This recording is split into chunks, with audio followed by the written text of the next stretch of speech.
Ever heard that a woman's shadow could curdle milk if she was menstruating? Or that carrying a dead mole's foot could ease toothache? Medieval women lived by some seriously wild beliefs to navigate a world without modern medicine or Google. Some even believed that looking at a hair while pregnant could cause their baby to have a hair lip, or that certain chants could make a man fall madly in love with them. Get ready to dive into a world where the supernatural was just another part of Tuesday. Number 9. The monthly mystery. Superstitions around menstruation. Let's talk about periods, medieval style. For women back then, their monthly cycle wasn't just a biological process. It was surrounded by a whole host of superstitions, making it a time of both power and peril. Imagine a world where your very presence during that time of the month was thought to have magical and often dangerous effects on everything around you. Wild, right? Ancient writers like Pliny the Elder, whose ideas were still super popular in the Middle Ages, wrote about menstruating women having some pretty intense abilities. He claimed they could dim mirrors just by looking at them, blunt knives, cause fruit to fall from trees, and even make bees abandon their hives. It was said that if a menstruating woman touched sprouting seeds, they wouldn't grow. If she walked through a field, crops could wither. Wine was believed to spoil if she came near it, and even iron could supposedly rust faster in her presence. Some people even thought dogs would go mad if they tasted menstrual blood. Talk about a heavy flow of responsibility. Because of these beliefs, women often faced restrictions during their periods. They might have been expected to avoid certain chores like baking bread, because the dough wouldn't rise, obviously, or handling dairy products, hello, curdled milk. In some communities, they might have even been partially secluded, perhaps not allowed in churches or to touch sacred objects. It wasn't always about being unclean in a purely negative way, though. This power was a double-edged sword. On the flip side, this mysterious monthly blood was also seen as incredibly potent for magic. Yes, you heard that right. Menstrual blood was a key ingredient in many folk spells, especially love potions. A woman hoping to ensnare a man's affections might secretly add a drop of her menstrual blood to his food or drink. The thinking was that this powerful life-giving and life-denying, in terms of spoiled crops, substance could bind him to her. It was also sometimes used in protective amulets or, conversely, in curses. The idea was that something so intrinsically linked to the cycles of life and fertility held immense magical sway. Think about it. In a time before detailed scientific understanding, the female body and its cycles were deeply mysterious. Menstruation, linked to the ability to conceive and bear children, was naturally imbued with a sense of awe and sometimes fear. These superstitions were a way for people to try and make sense of these powerful natural processes, attributing supernatural qualities to what they couldn't fully explain. So, next time you're grumbling about cramps, just remember medieval women had to worry about accidentally blighting the crops too. Number 8. Baby, mama, drama predicting, gender and ensuring a healthy babe. Oh, baby. In medieval times, having children was a massive deal, especially for women. Sons often meant carrying on the family name and fortune, while daughters could be valuable for alliances through marriage. But pregnancy and childbirth were also incredibly risky, with high rates of infant and maternal mortality. So naturally, a whole universe of superstitions and folk beliefs sprang up around getting pregnant, staying pregnant, and making sure the baby arrived safe, sound, and hopefully the right gender. First off, let's talk gender prediction. Forget ultrasounds. Medieval mamas-to-be and their communities had their own, shall we say, creative methods. One common belief was that if a pregnant woman carried the baby high, it was a girl, and low meant a boy. Sound familiar? Some of these old wives' tales have serious staying power. Her cravings were also closely scrutinized. A hankering for meat or salty foods, definitely a boy's sweets and fruits. A little girl was on the way. Even the side she preferred to sleep on, or which breast produced milk first, could be seen as a clue. The moon played a part too. Some believed that conception during a waxing moon was more likely to produce a boy, while a waning moon favored girls. The father's vigor or even the direction of the wind during conception were sometimes thrown into the mix. It was a real guessing game, but one taken very seriously. Once pregnant, a woman's every move and experience could be seen as influencing the baby's health and appearance. She was often advised to avoid looking at certain animals for fear the baby would take on their characteristics. Gazing at a hare, for example, was thought to cause a hare lip. Seeing a monkey could result in an ugly baby. Scary or deformed people were also on the do not look list. Instead, she was encouraged to look at beautiful art or lovely children to ensure a comely baby. Makes you wonder what they'd think of our modern horror movie binges. Charms and rituals for a safe pregnancy and delivery were everywhere. Amulets made of specific stones, like agate or eagle stones, geodes, were worn to protect against miscarriage and ease labor. Certain herbs were consumed, though this was a tricky business, as some could also induce abortion. Girdles inscribed with prayers or magical symbols were sometimes worn around the belly. Midwives, often the local experts in these matters, would employ a range of practices, from reciting charms to using holy water. Even the birthing room itself might be prepared with protective symbols or by burning specific incense. They might also call upon saints like Saint Margaret, the patron saint of childbirth, for divine intervention. And what about fertility itself? If a woman was struggling to conceive, there were plenty of folk remedies for that too. Special diets, pilgrimages to holy shrines, or wearing charms were common.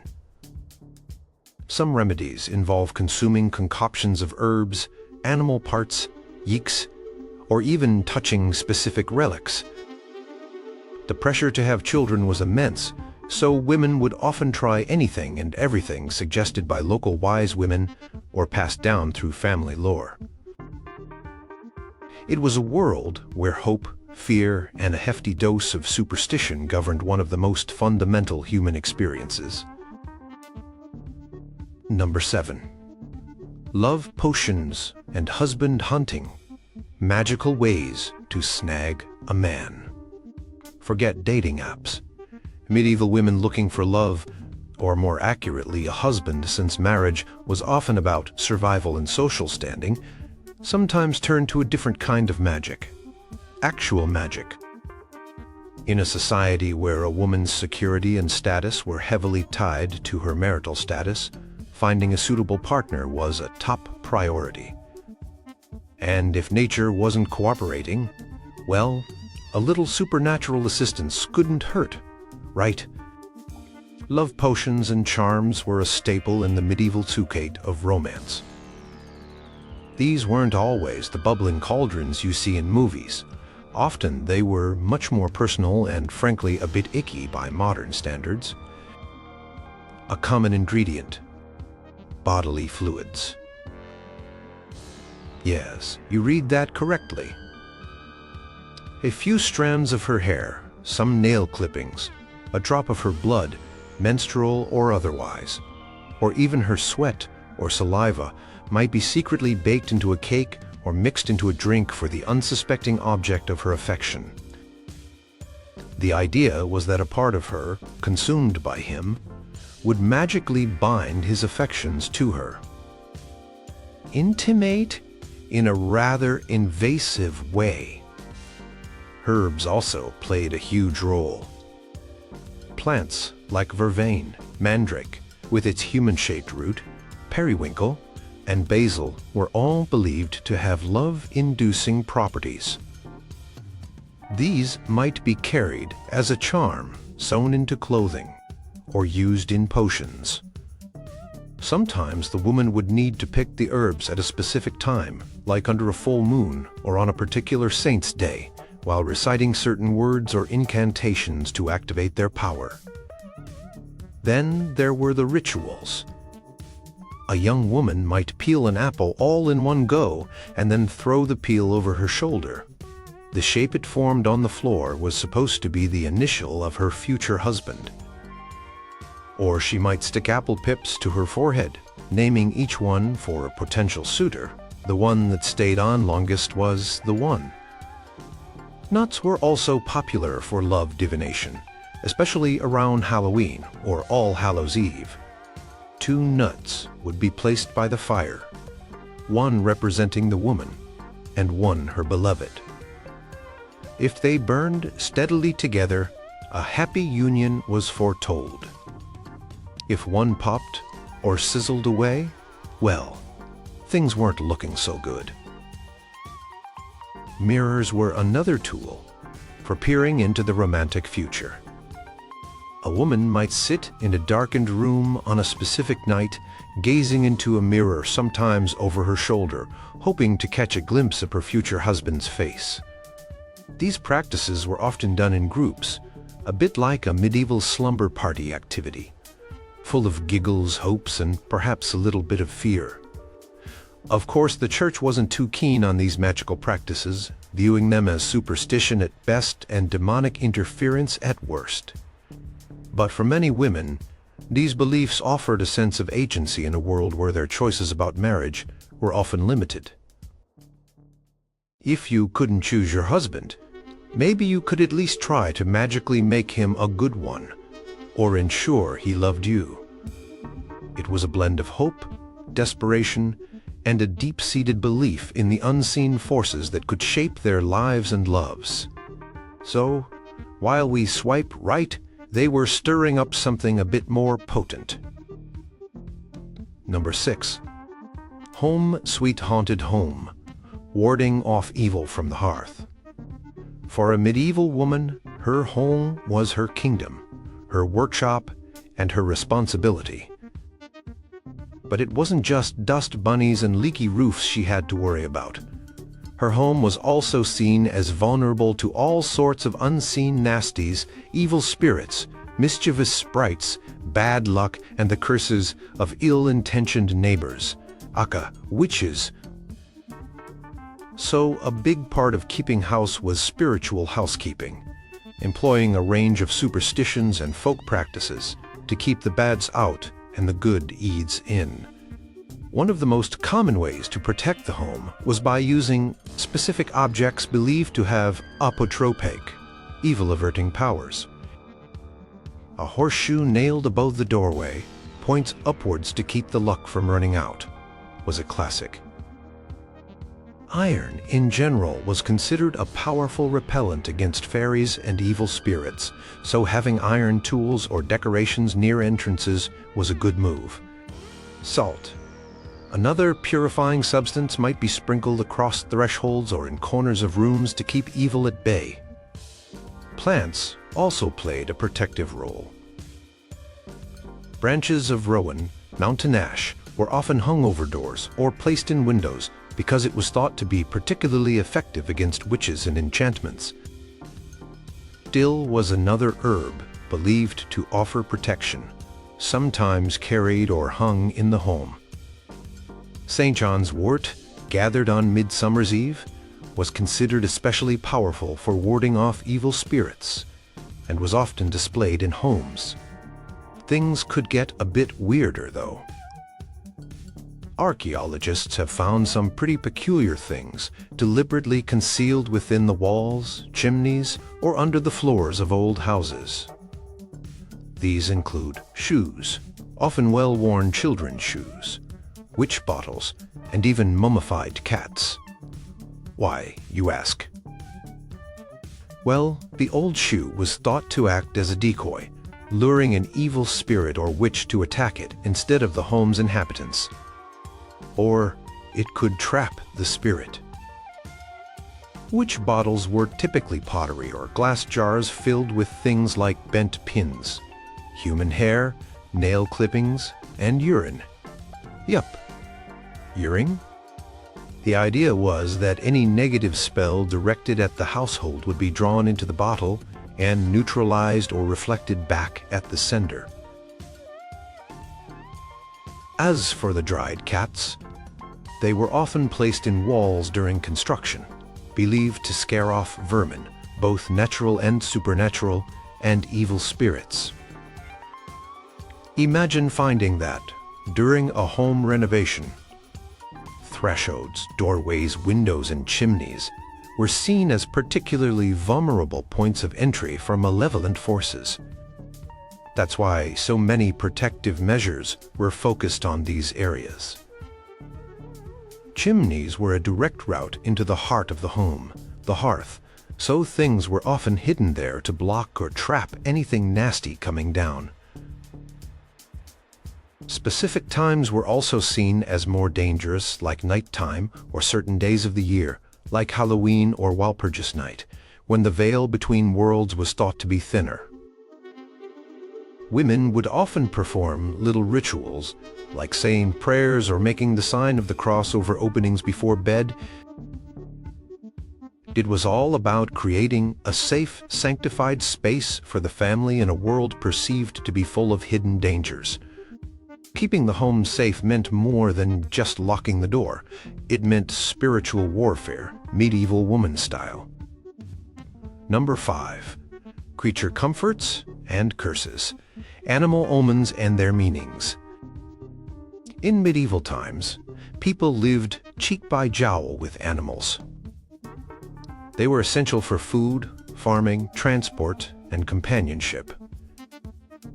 But animals weren't just part of the physical landscape.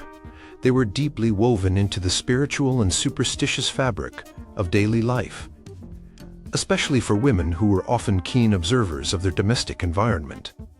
The cry of a bird, the behavior of a cat, or the appearance of an unusual insect could all be interpreted as omens, messages from the beyond, or warnings of things to come.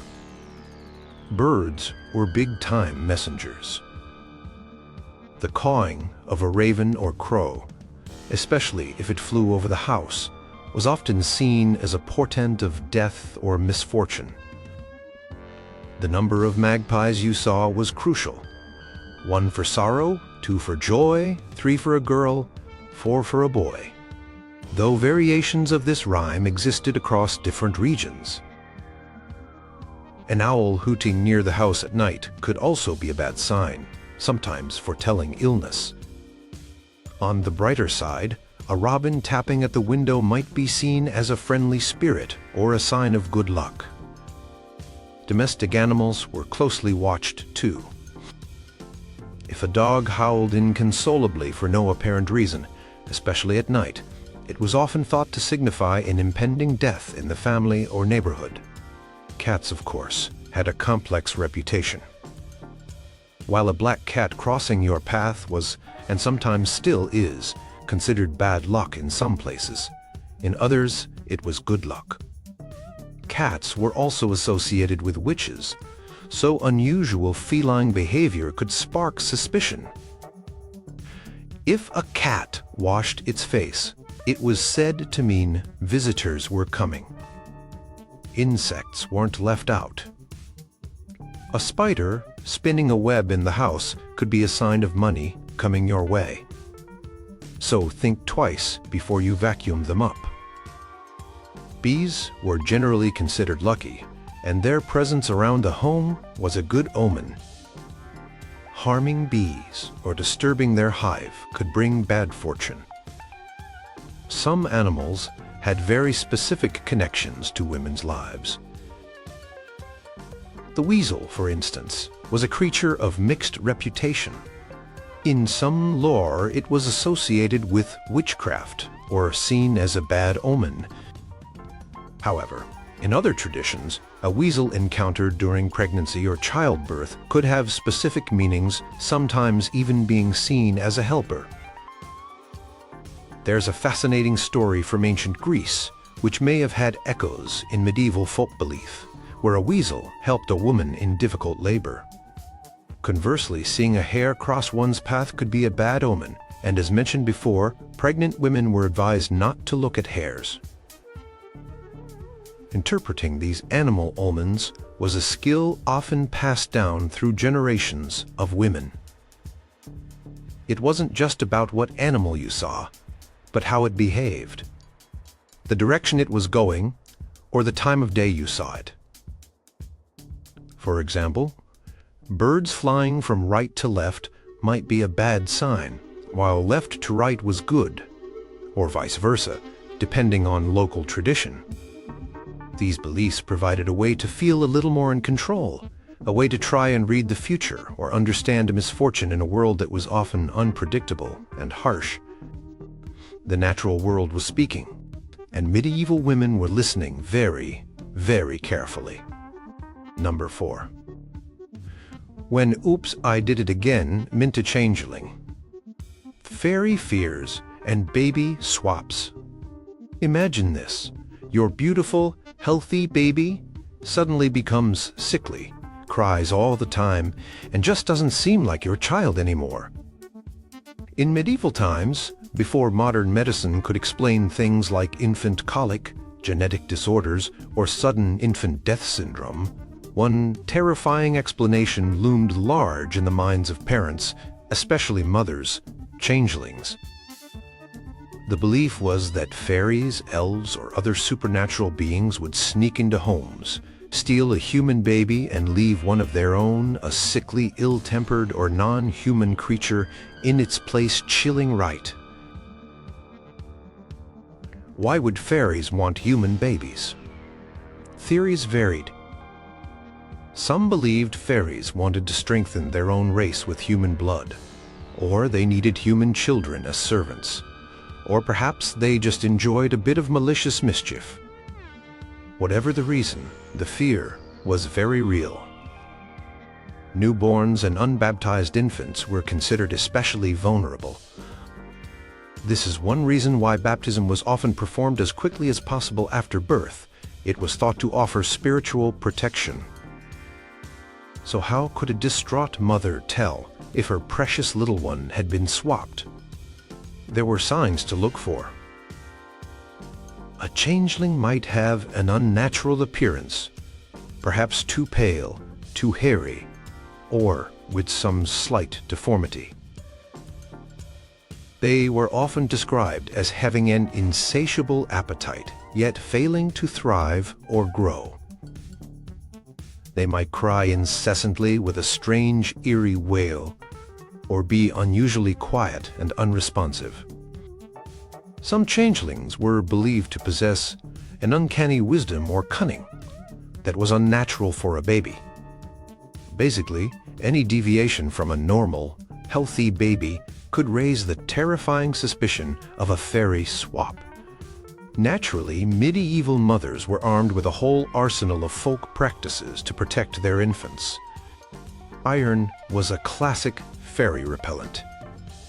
Placing an iron knife, scissors, or even just a piece of iron near the cradle was a common precaution.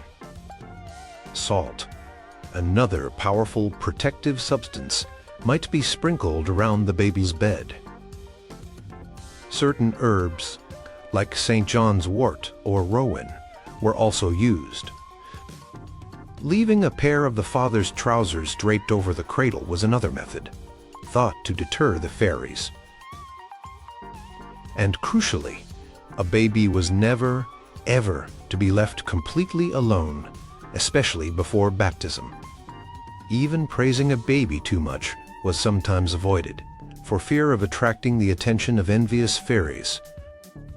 Some people even dressed their baby boys in girls' clothes for a while, as fairies were believed to prefer stealing boys. If parents suspected they had a changeling, things could get pretty grim. There were various rituals, often quite cruel by our standards, intended to either expose the changeling or force the fairies to take it back and return the human child. These might involve threatening the suspected changeling with fire or iron, or even abandoning it in a place where fairies were thought to dwell. The logic, however harsh, was that the fairies would take pity on their own kind and make the switch back. Of course, such actions could have tragic consequences for a child who was simply ill or disabled. This belief highlights the desperation and fear that parents faced when confronted with unexplainable infant suffering in an era with limited medical knowledge. It was a terrifyingly literal interpretation of a baby not being themselves. Number 3. Did a witch steal my butter? Everyday witchcraft. Worries. Forget Hollywood witches on broomsticks, though they had those stories too. For many medieval women, the most pressing fear of witchcraft was much closer to home. It was the neighbor whose sour glance seemed to curdle the milk, the old woman down the lane whose muttered words were blamed for the cow going dry, or the rival in the marketplace suspected of blighting your luck. Everyday misfortunes, spoiled food, sick livestock, sudden illness, or even a string of bad luck were often chalked up to malevolent magic or witchcraft. And very often, the accused witch was another woman. Life was tough in the Middle Ages. When your butter refused to churn, your bread didn't rise, or your prize pig suddenly took ill, it was devastating. Without a scientific understanding of bacteria, yeast, or animal diseases, people sought explanations elsewhere. Witchcraft provided a convenient, if terrifying, scapegoat.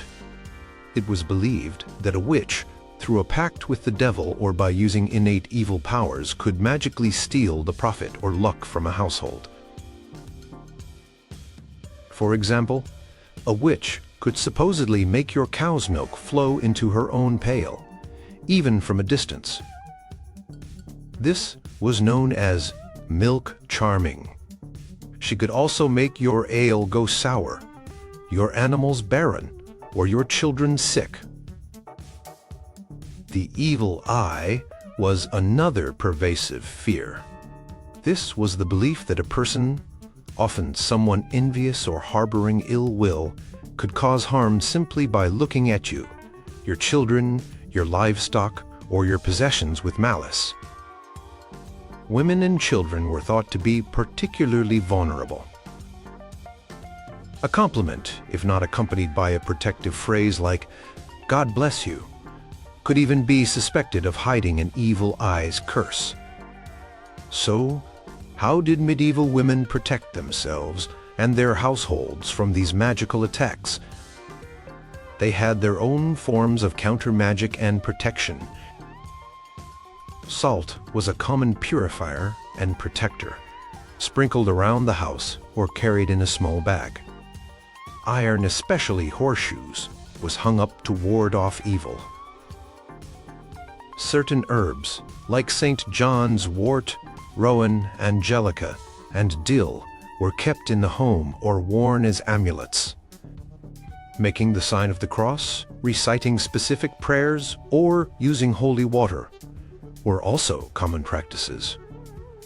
Sometimes more direct action was taken.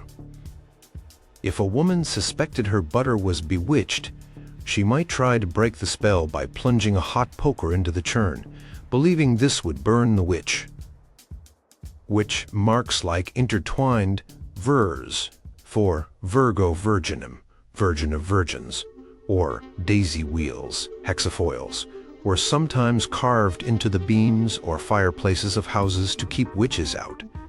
If a specific person was suspected, people might try to get a personal item from them, like hair or cloth, to use in counterspells, or they might openly accuse them, leading to social ostracization, or in later periods more commonly, formal accusations and trials. These beliefs about everyday witchcraft created a lot of social tension. An unfriendly neighbor, a solitary old woman, or someone a bit eccentric could easily become the target of suspicion. It reflects a world where people felt vulnerable to unseen forces, and where personal disputes or misfortunes could quickly escalate into accusations of dark magic. For medieval women, navigating these social and supernatural minefields was a constant part of life. It wasn't just about keeping the house clean. It was about keeping it magically secure, too. Number 2. Sweet dreams are made of what? Interpreting night visions and day signs. Ever woken up from a really weird dream and wondered what on earth it meant? Well, medieval women did too, but for them, dreams weren't just random brain firings. They could be messages from God, temptations from the devil, reflections of their physical health, or even glimpses into the future. And it wasn't just dreams. Everyday little occurrences, those oops moments or strange coincidences, were also packed with meaning. Life was like a giant, ongoing fortune cookie, and women were constantly trying to read the signs. Dream interpretation was a serious business. While access to written dream books, collections of dream symbols and their meanings was limited, especially for women who were less likely to be literate. The general themes and interpretations were widely known through oral tradition. Some common dream symbols had pretty standard meanings across many cultures. For example, dreaming of teeth falling out was often a dire omen, usually foretelling a death in the family or a serious loss. Dreaming of a wedding, ironically, could sometimes signify an upcoming funeral, and vice versa.